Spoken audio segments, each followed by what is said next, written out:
எல்லாருக்கும் வணக்கம். பெருமையாகும். திடீர்னு நண்பர் ஒருத்தர் தொடர்பு கொண்டார். என்ன அவர் ப்ரொஃபஸர் ரங்கநாதன் அவர் பேர். அப்புறம் மறுபடியும் தினகரன் ஒருத்தர், அவங்க ரெண்டு பேரும் கால் பண்ணி நான் என்னோடய கான்ஃபரன்ஸில் பேசியிருந்தாங்க. சொன்னாங்க இதே மாதிரி பானிக்கு அருகில் இருக்க மாதிரி போகலாமான்னாங்க. எனக்கு அது அவ்வளோ இன்ட்ரெஸ்ட் இல்லை. நான் நீங்கள் போகிறீங்களா போகலாம் அப்படின்னு நான் சொன்னேன், அவ்வளோதான்.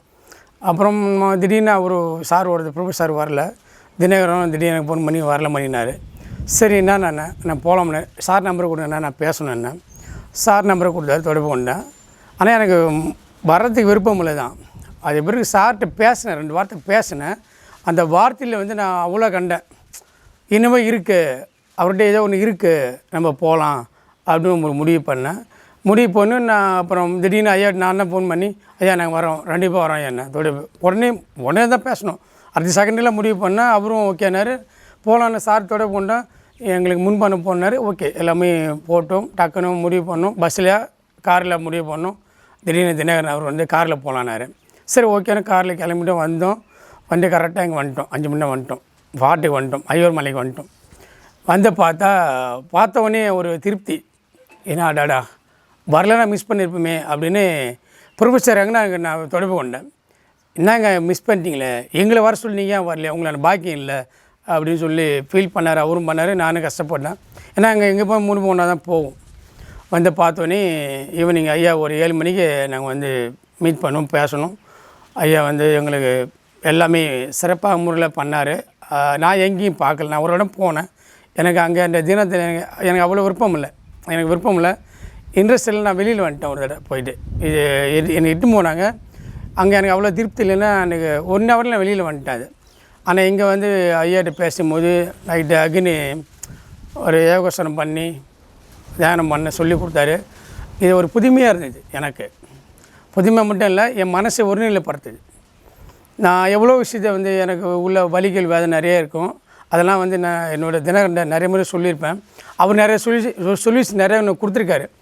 அதையும் தாண்டி சரி இங்கே வந்தால் எனக்கு கிடைக்கும், நான் வந்தேன். அதை விட எக்ஸ்ட்ராவே நான் எதிர்பார்த்த விட தாண்டி எனக்கு கிடச்சிது. எனக்கு மட்டும் இல்லை, என் குடும்பத்துக்கும் கிடச்சிருக்கு. இதை நான் ஃபாலோ பண்ணுவேன்.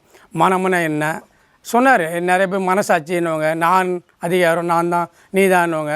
அதெல்லாம் நான் ஆமாம் அப்படின்னேன். ஆனால் இங்கே வந்த பிறகு எதுவுமே இல்லை. மனம்னா என்ன, கனவுனா என்ன, தியானம்னா என்ன, பயிற்சினா என்ன, இதை முழுமையாக எனக்கு ஐயா தண்டபணி எங்களுக்கு சொல்லி கொடுத்தாரு. இது எனக்கு ஒரு டிஃப்ரெண்ட்டானது. ஏன்னா இது நாங்கள் ஒரு 5 பேர் தான். பட் இதில் வந்தவங்க அத்தனை பேருமே அவங்களோட எண்ணங்கள் எல்லாம் ஒருநிலை இருந்தது. யாரும் எண்ணங்கள் மாறல.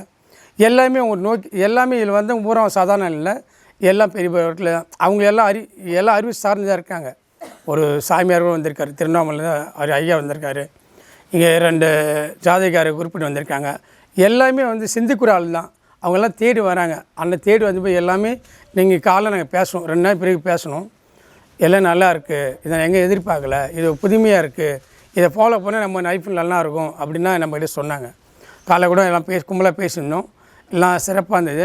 நான் கத்தியிருந்தேன் என்னென்னா, இதில் மூலயமா யோகம் மூலயமா தண்டமணி ஐயா மூலயமா என்ன கவலைன்னு சரி தான், இப்படி தான் இருக்கணும், அப்படி தான் இருக்கணும். எல்லாத்தையும் ஒரு மனம் சார்ந்த நான் செய்யலை, மனம் செஞ்சது, என் உடல் இல்லை, உடல் தான் அப்படின்னு போகணும் அப்படின்னு சொல்லி கொடுத்தாரு. அது நான் மூலியமாக தெரிஞ்சுக்கினேன். ஒரு மாதிரி மன வேதனையோடு வந்தேன். இன்றைக்கி சுத்தமாக ரிலீஸ் ஆகிட்டேன். ஆனால் அதான் உண்மை. ஏன்னா எனக்காகவோ அவருக்காக பொய்ன்றது எதுவுமே இல்லை. நான் உண்மையாக சொல்கிறேன். நான் சுத்தமாக இருக்கேன். இப்போ ரொம்ப 46 வயசு நடக்குது. இது வரைக்கும் எனக்கு எவ்வளோ கஷ்டங்கள், எவ்வளோ ஏமாற்றம், துரோகம், வன்மை எவ்வளோ இருந்தது. அதெல்லாம் நான் என்னோடய ஃப்ரெண்டாவோ அண்ணனோ தினகரன் நிறையா சொல்லுவேன். எனக்கு நிறைய அப்பப்போ கருத்து சொல்லுவார். அதெல்லாம் சில விஷயம் ஏற்றுக்குவேன். ஏன்னா அது ஏற்றுக்குவேன். அவர் ப்ராக்டிக்கலாக உண்மையாக தான் சொல்லுவார். அதை ஃபாலோ பண்ணுவேன். இப்போ அவர் என்ன சொன்ன கருத்து அதை விட மேலே சொல்லிக்கார் தண்டபணி அண்ணன் அவர்கள் மூலமாக ஐயா நிறைய சொன்னார். இப்போ நான் தெளிவாக இருக்கேன். என் மனம் தெளிவு நிலையில் இருக்கேன்.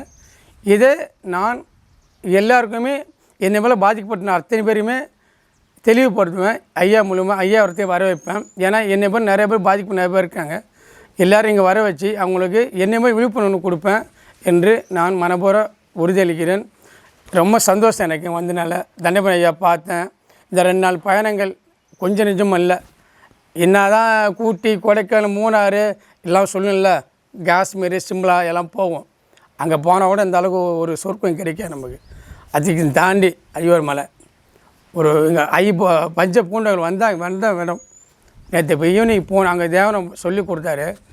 அப்பா இது வரைக்கும் நான் ஒரு உணராத ஒரு அற்புதம் இந்த ஒரு சிறப்பு. அது இது வரைக்கும் நான் எங்கேயுமே நான் உணரல. நான் எங்கெங்கே தமிழ்நாடு மட்டும் இல்லைங்க, இந்தியாவில் நிறைய விட சுற்றிக்கிறேன். காரில் பயணம் வச்சுக்கேன். காசிக்கு போயிருக்கேன், மும்பை போயிருக்கேன், குஜராத்து, டெல்லி எல்லாம் காரில் தான் போயிருக்கேன். அங்கே கூட அவ்வளோ ஒரு சொற்கொண்டது இல்லை. நான் இங்கே இந்த மொழி ஒரு சந்தோஷம் அடைஞ்சேன். எல்லோரும் வாங்க, இந்த யோகாவை அண்ணா வாங்க, இந்த வாரத்துக்கு வாங்க, அண்ணா ஃபாலோ பண்ணுங்கள். நம்ம மனம் ஒருங்கிணைத்து நல்ல முறையில் செயல்படுவோம். நன்றி, வணக்கம்.